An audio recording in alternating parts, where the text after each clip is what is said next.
There's so much that could be said about wisdom, discernment, awareness, revelation, all those sorts of bundle of topics. I'd like to share some of those ideas with you here. Now I'm going to use an example with a pair of compasses. So look at this compass here. So it looks like a plain old compass, and it kind of is. I'll open it up here. It's got all the parts that you'd expect a compass to have. Okay, now this compass costs about 12 bucks. Here's another compass. This one costs about 10 times as much. You see that US on it? It's built to military spec.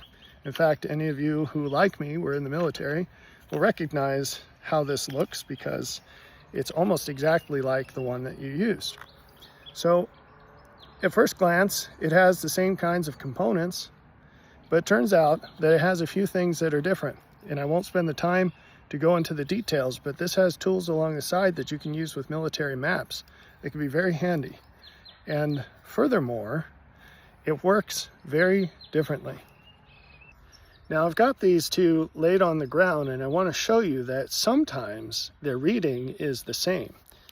Hopefully you can see that. They're both pointing in the same direction, which we would hope is magnetic north, right? But if I slightly adjust these, what you're going to see is that the reading changes. You'll see that this one's still pointing in the same direction, which I can verify by looking at landmarks in that direction. The arrow's pointing exactly where it was before. There's a tree right over there. But this cheaper one is pointing off in some different direction. Now I won't waste your time, but I can reorient this and prove to you that this compass, although it's correct sometimes, it is almost never correct.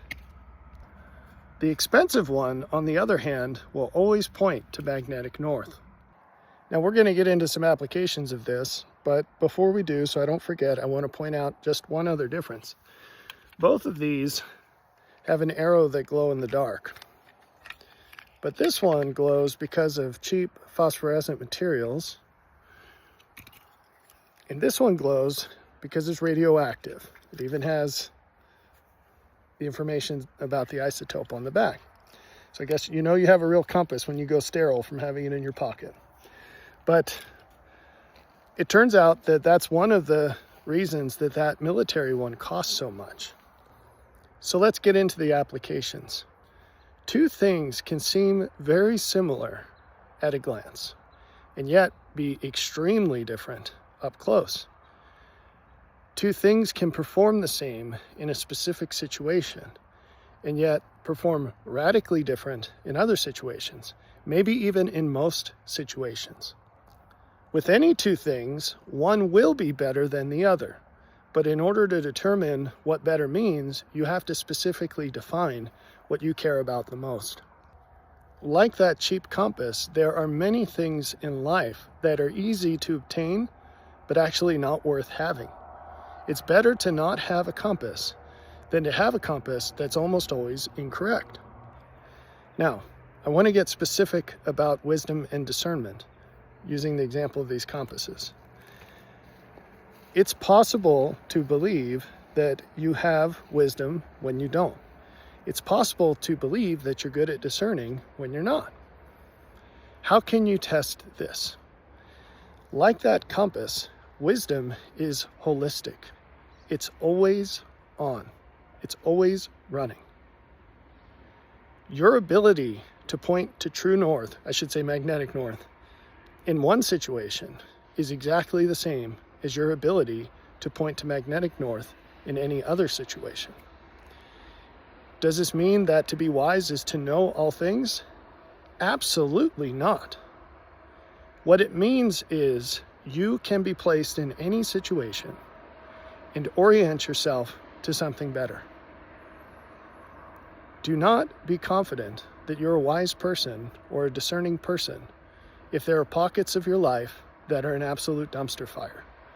That, in and of itself, is sufficient evidence that you are not a wise and discerning person.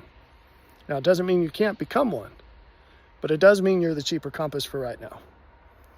And so in order to upgrade, you need to find what you're lacking. Now, here's the interesting and very useful piece, of all of this. An enormous improvement in wisdom and discerning can be gained by all those people in just one easy change that you can make. That is to use your discernment that you do have in those pockets that you're ignoring. For some reason, people who have this problem of overestimating their wisdom and discernment, they almost always do it as a substitute way to feel better about themselves while ignoring the dumpster fires in their lives that they lack the courage to address directly.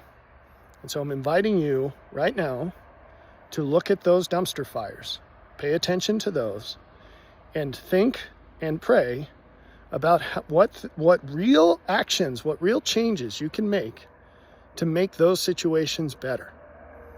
And until you do that, you're not going to progress to the next level of wisdom and discernment. Now, how can I promise you that so confidently? Well, where do you think all this comes from? It comes from God. And He has made very clear that He gives more to those who use what they've been given.